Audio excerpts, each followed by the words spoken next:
Hello, everyone. Today on the podcast, we have Josh Aldrich, one of our ambassadors who has just fallen in love with this game and is such a cool guy. And we're so stoked to be able to talk to him and just hear what he thinks about Barnburners and Noblemen, a little about who he is as a person and some of the things he's excited for. But thank you so much for being here, Josh. Would love just to kick off. Thanks, it's a Jed. little bit about you, what you like about gaming, a little about who you are as a person, that kind of stuff. Yeah, sweet. Thanks for having me. It's really exciting to be on the podcast with you. Cool. Well, tell us a little about what you do, who you are, and then kind of go into why you like board games. Yeah, totally. I am a professional photographer by trade, and which is actually how you and I got connected. Is we met in college and have built a great relationship, friendship, but also professional relationship, which is pretty cool.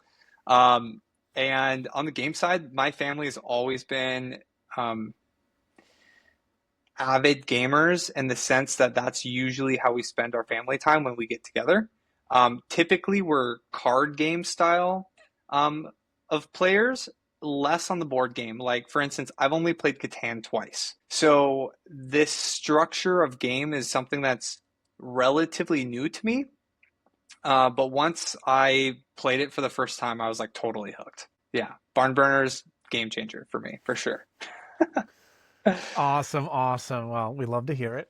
Yeah, good friend of mine, but also someone who is stoked to try it out. And I remember you calling me a couple times and just asking about, what about this situation? What about this Yeah. situation? But it was cool to see you just really, really take it on and really enjoy it. And I would love to ask you and just hear a little more. What are some of the parts about Barnburners and Noblemen specifically that really just stand out and make it a game that's unique and so fun to replay and play with your friends? Yeah, totally. I think the biggest thing for me is like when your friend calls you and is like, "Hey, do you want to be an ambassador for my board game?"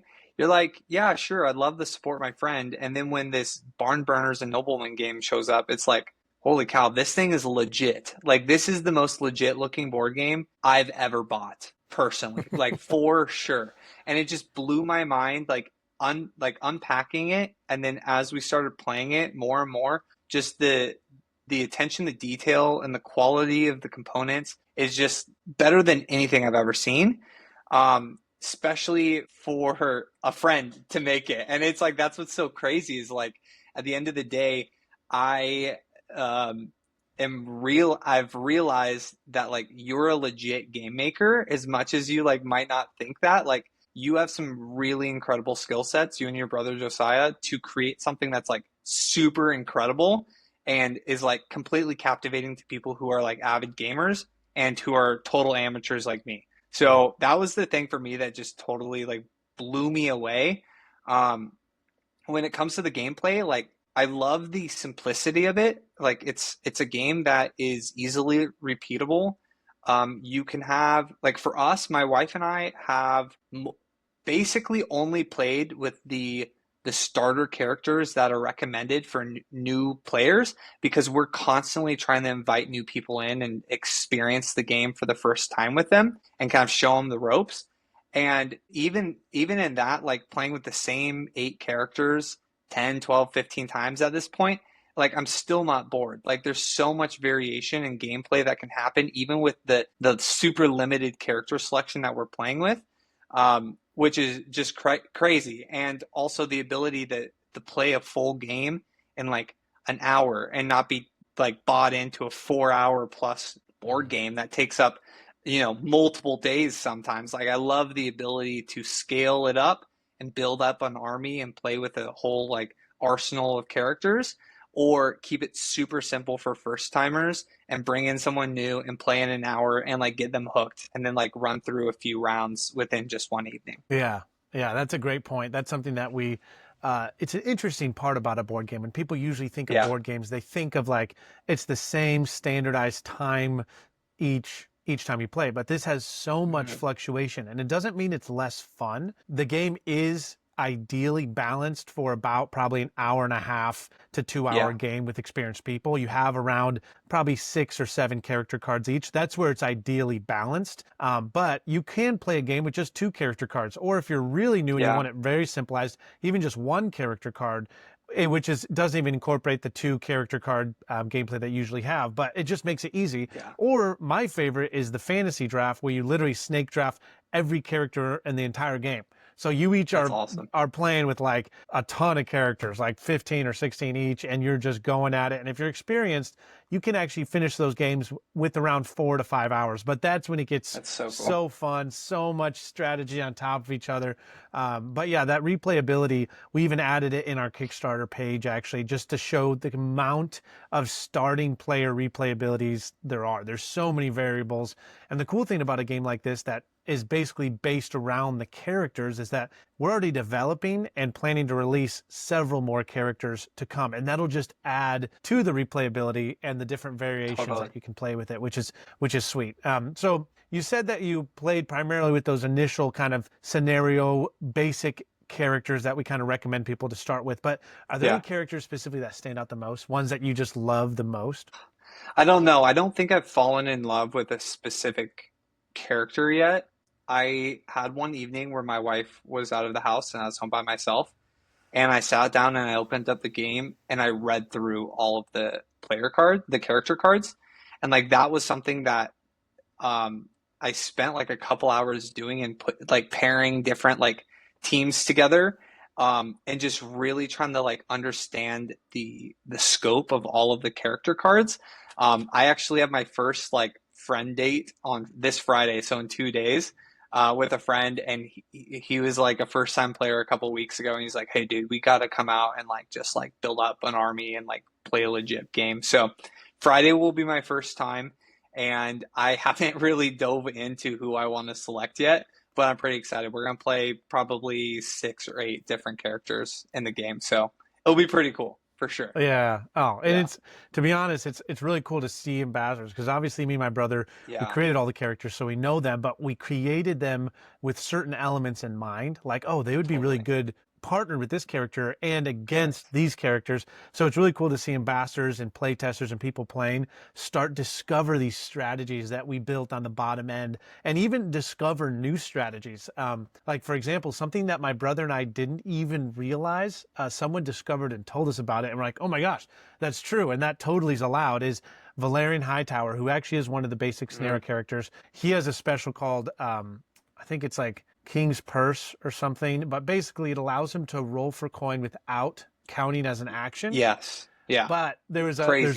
there's a loophole in there that we didn't even discover. But basically, someone was playing where you move him on your movement onto the coin buff of the rock, roll for the coin. So now your coin's not 1 through 3, it's 1 through 5. So you're almost guaranteed to get a coin. Yeah, Continue your move to attack an enemy because it's not an action. So technically, when something's not an action, you can do it at any oh point. my So gosh. they were moving on to the coin buff, rolling, getting that coin almost guaranteed, and then moving on to the attack buff or to a different hex to make an attack. Whoa. And it was crazy to see that. And the leaving engagements rules are as long as you're adjacent to the character that you started your movement phase was with, when you end your movement phase, you don't take leave an engagement. So he can even leave engagement, move on to the coin buff, roll, move back to the same person he was engaged with and attack. And it was like, oh my gosh, yeah, that's if you look at like our glossary of terms, Whoa. if you look at the detailed how everything works out, which is kind of a thing on its own, but it actually works out. And we're like, yeah, that totally works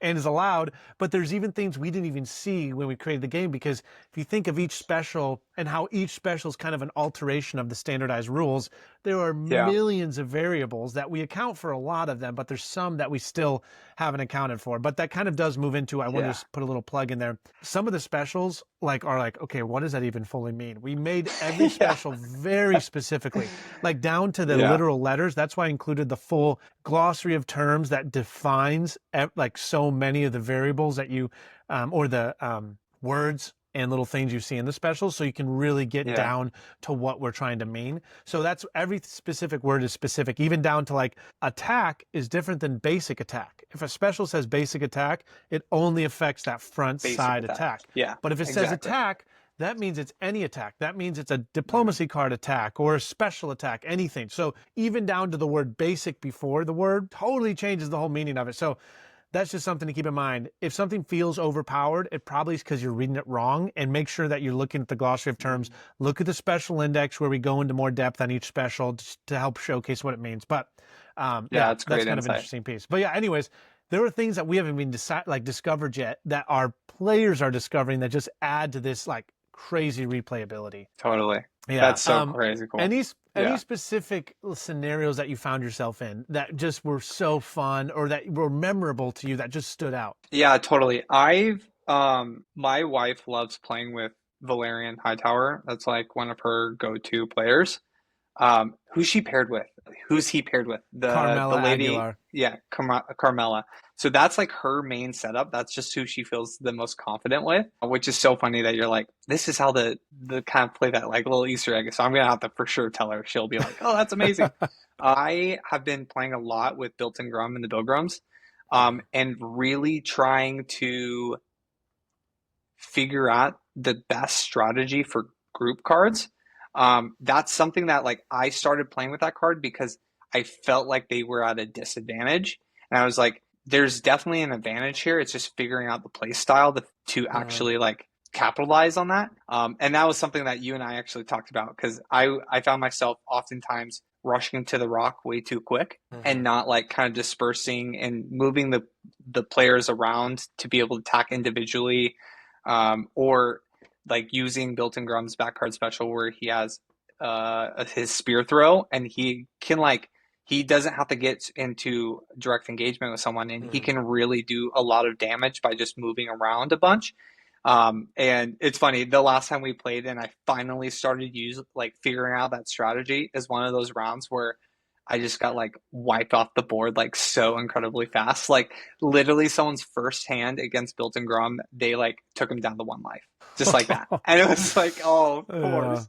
Yeah. But yeah, that's like something that I'm just like super intrigued about right now is like figuring out how to really master a group card with their associated hero, and then figuring out once I like actually put together an arsenal of characters for a larger game where they fit into like each phase of the battle is like are those characters that are like the pawns I throw out right at the beginning and they get out and just do a bunch of damage and like it's okay if they die because my next round of people are coming in super strong, and or it's like how am I really strategizing to pull a lot of coin on the front half of the game so that I have enough diplomacy cards to like boost me at the end.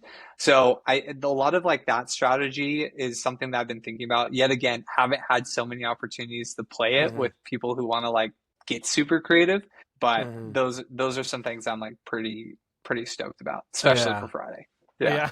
And the more you play, the more you'll find yourself in bed laying at night and thinking, oh my gosh, what if I combined these guys? Like, I don't know if you play with Axel Flint yet, but when you add Axel Flint and you play him with the Pilgrims, they become crazy. And you'll see it if you try it. But just read Axel Flint's card, read the Pilgrims, but it's kind of like this hidden like, oh my gosh, I think the Pilgrims get an attack of 6. But yeah, it is really cool just to be thinking, oh wait, what if this guy goes with this guy and this guy? And you start seeing group cards are definitely more complicated. We try to avoid them. We did include the one group card, the Pilgrims, because they're fairly simple, but a lot of group cards can get really complicated if you're just learning, because it's like, wait, every one of them gets to move and do an action? That feels too good. But then you start realizing very quickly certain characters like Grandor or Axel Flint can kill an entire group card fairly easily in one turn. So it's just like one of those things you got to figure out where they're best for. But yeah, the Pilgrims, if they're used correctly, can be deadly. If you can get those first attacks and be able to attack 3 times with 5 in the first turn, it's like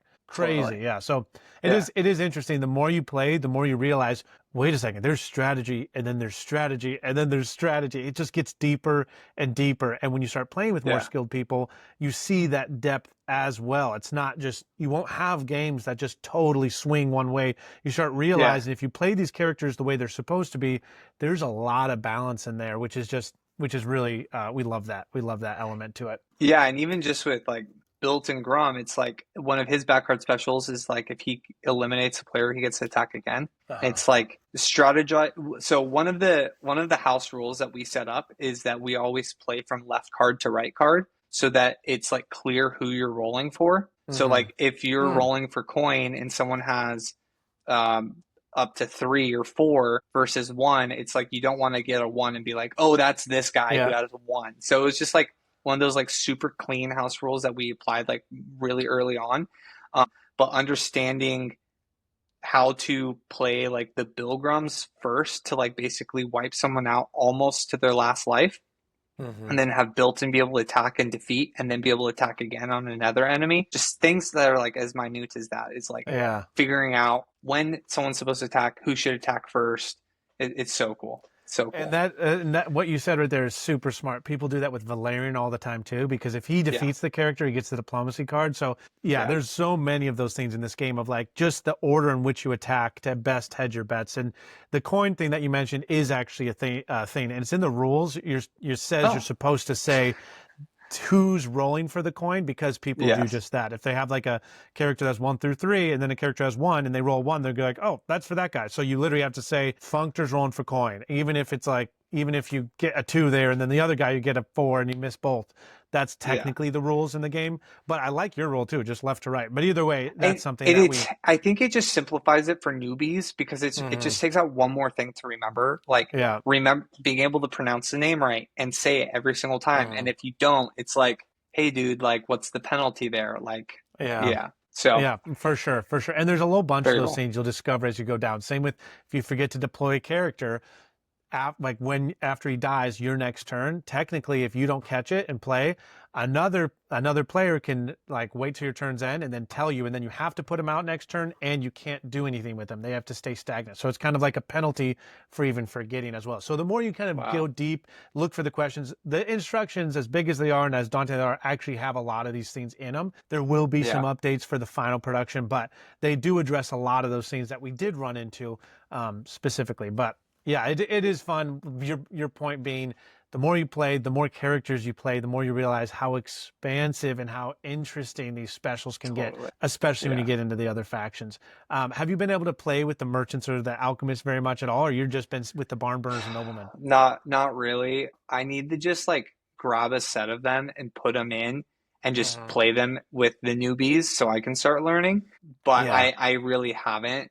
I've read all the cards and I'm like, oh my gosh, so many of these are like so sick. I think the alchemists are the most intriguing to me, Mhm. mainly because I don't know if you remember, but we were using the eight-sided die like completely wrong for like the longest while. This is hilarious. We were using the eight-sided die for some reason as your roll die. So instead of just being able to move whatever your movement is, it was like that was your max movement based off your roll. So if you rolled a 3 on the eight-sided die, but your movement was up to 6, you would only be able to move 3. And it was like someone was like, "This makes no sense," and I was like, "You're right, it doesn't." And I called you, and you're like, "Yeah, that's totally wrong." I was like, "Oh my gosh!" After all this, but I since then I'm like, okay, now that I know that like Mhm. that die is mostly used for the alchemist, Yeah. I'm really excited to dive into that pack and figure out how that component like adds to it. Yeah, that is true. They use Yeah. a lot of that. It's just a cool element. That's why it's actually green because they embrace a Yes. lot of it. And there'll be a Which lot of makes so much characters. sense. Yeah, and it's cool. We also wanted to add that dice in there because we want to have material that we can then source from as we expand the world. So we're going to make a lot of Yeah. characters in the future from a lot of different factions that will incorporate that seven-sided dice as well. This is kind of the base start, but we Mm. wanted to, at the beginning, implement an element, a variable, which is this eight-sided dice, that we can use for character creation in the future. That's kind of why we added that. So it might feel like maybe we don't use that this much in this game so far, but in the Yeah. future, especially, there'll be even more. But I also brought up the alchemists, the merchants, because a lot of people love the merchants because you get a lot of Really? coin with the merchants. And the Oh more you yeah. play this game, the more you realize how important diplomacy cards are. Because say you're Oh, it's playing against huge. me and I know every card in the game, one thing I'll never know is which diplomacy cards you have. So you can use Yeah. those very strategically in very competitive games to really surprise your opponent, which becomes really important the higher levels you get to. And so that's an element that's just really fun. In Good regards to insight. things that you're excited about, I mean, this Friday you're going to be playing, you're going to be getting more characters, diving deeper. But what are some of the things you're excited about in general and with the world of Barnburners and Noblemen? Um, One, I'm excited how successful Kickstarter was. It was just so cool to see it just be fully funded so quickly. Mhm. And especially with kind of I forget what you're calling them, but um, the extra goals that you're reaching, the Oh, linen stretch goals. diplomacy cards. Like, I Yeah. just can't wait to see what those look like. I think it's just gonna be Uh, so cool. But yeah, just again, congratulations. Like that's such like an accomplishment to be able to be funded so quickly and so successfully. Like it's just so cool to see. Um, but I'm really excited to get my hands on a full production kit. Like as much Mhm. as ours is like very complete, like there's nothing really missing. I'm excited to see just the minute changes that you guys have made because we've talked so much and I know that there's so much change that's happening into the final kit. Mhm. And like if the pre-production is as good as it is now, like I can't even imagine how great the final is going to be. And yeah, I'm just excited to see where things go. I'm in Arizona, so I'm kind of excited to find some other Barnburners and Noblemen fans Mhm. and players, and hopefully get some tournaments going Yeah. and start playing with people outside of my kitchen table. Like I think that's going to be pretty cool. Um, which is kind of into some things that I think would be really cool down the road, and we can get into later. But yeah, I'm just really excited about that. I'm excited for the competitive attack and defense die. I love the two-sided dice. I was actually a big fan of those, and still am. But I do think that for more intentional players, the competitive dice is just going to be an easier experience. So I'm excited to see how those play and interact with, and the designs and everything. The images that we've seen already are sick, Mhm. but like I just can't wait to see them in person. I actually have them Yeah. right here. They're Oh, really cool. sweet. I love them because we didn't want to just screen print. We actually want to make them quality, so they're engraved and colored, so they feel just so That's so premium in your sweet. hands. Yeah, they're sweet. That's so sick. Yeah, we're actually Yeah. stoked about those extra add-ons. That and the storehouse expansion, which is Yeah. Looks so sweet. good. All the play testers we've tried it with, it just makes the game even elevated. We were considering adding it into the base game, but we realized it was just too much to bite off for brand new players. It was just another thing Yeah. that was like, what is this? So we Mm. purposely made it a small expansion just because we really want to make it that next level when people are interested in it. But it makes the game like you're gonna love it when you get it tested. It's like one of the best things ever. So we're really excited So about is that the too. mat the actual board, so you don't use the standard board anymore? No, it's the storehouse expansion is very small. It's an expansion that Oh, actually we're planning to expand on in the future. But initially, this first pack will come with 6 hexes, which are basically like character standee bases, except instead of one piece of acrylic, they're double-sided, so they're hefty. The stickers in the middle, so they feel kind of premium, but they're basically like a little bit extra large character base hexes that are going around the map. There's 6 of them. So there's going to be 6 spots that wow. we recommend putting it Okay. at. We're going to include with the expansion little translucent stickers that you can choose to put on your board just for quick reference if you want to.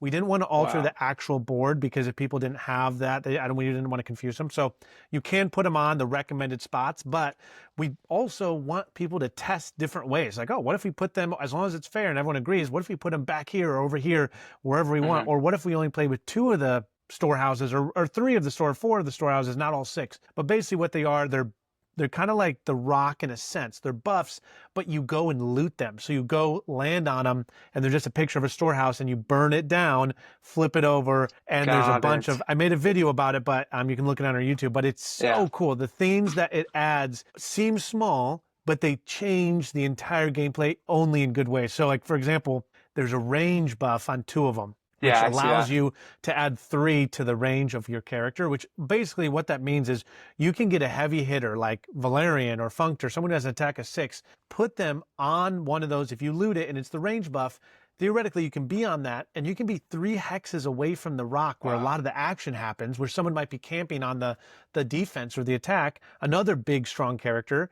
and you could just be swinging attacks at them from a range of 6, and no one can just sit on the rock waiting for you to come to them if they're getting attacked with 6 attacks from range. So they are forced to move out of the rock. And that's like a big element of the storehouses that really help spread the game out. So the rock brings people in, but now these storehouses are going to pull people out, which just, when you play it, it just makes it so cool. And then the other ones obviously add a really cool element in their own way, but that specific range buff is Yeah. why we pursued that storehouse expansion. And it literally just totally shifts things up. Now people can't That's cluster so in the middle. crazy. they have to run off the rock to get those people. Otherwise, they're just going to get these huge attacks launched at them, and there's nothing they can do. So it is really a cool expansion that we want everyone to get who's played the game and likes it. And we're excited to see some feedback as the mass amount of people who got that add-on start using it. Is that something that when you're on it, like the rock, you have the benefit of it, but once you move off, you don't?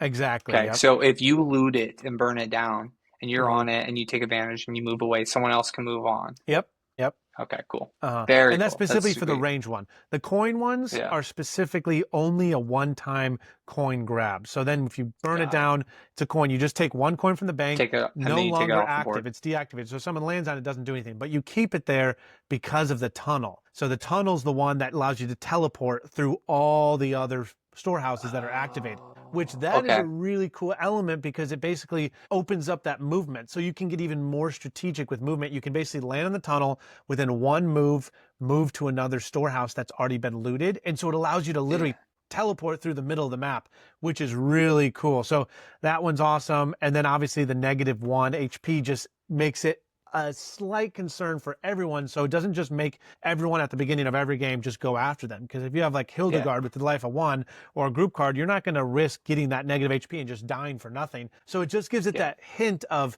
you want to be strategic about looting these because there's benefits, but also what if you get that negative HP? So all those work together. And in the future, we want to potentially create expansions of diplomacy cards that allow you to rearrange all of them and maybe deactivate them all so they can be reactivated.